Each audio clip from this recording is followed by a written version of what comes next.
10 जून 1999 हा दिवस मला आज आठवतोय।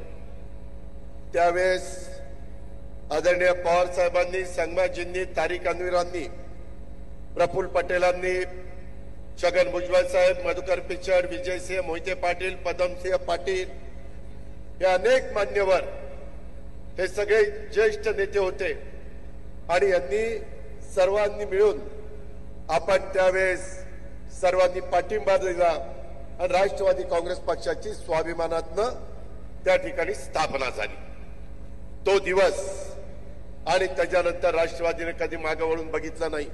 मित्रांनो, या 26व्या वर्धापन दिनाच्या निमित्तानं मी तुम्हाला शुभेच्छा देत असताना आपल्या राज्यामध्ये अल्पसंख्याक समाजाच्या कल्याणासाठी, रक्षणासाठी नेहमीच राष्ट्रवादी काँग्रेस पक्ष कटिबद्ध आहे। मौलाना आझाद महामंडळ वक्फ बोर्ड आयोगासाठी आपण करोड रुपयाचा निधी दिला। जिथे जिथे अल्पसंख्याक समाजावर अन्याय होतो तिथं आपण ठामपणे त्या समाजाच्या पाठीशी उभा राहतो।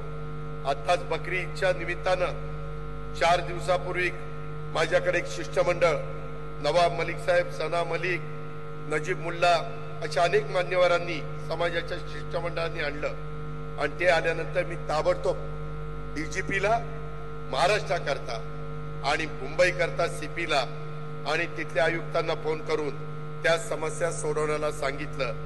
त्याचबरोबर काही दिवसापूर्वी मीरा भाईंदर मध्ये देखील काही संघटनांनी 6 महिन्यापूर्वी अशांतता पसरवण्याचा प्रयत्न केला। त्यावेळी सुद्धा आसिफ शेख आणि काही सहकारी आले। समाजाच्या पदाधिकाऱ्यांना त्याच्यातनं आपण धीर दिला।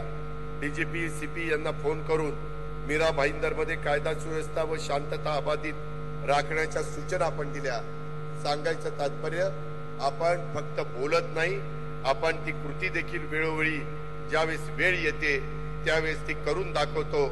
ही पण गोष्ट आपण शेवटच्या माणसापर्यंत पोहोचवण्याचं काम या निमित्तानं केलं पाहिजे।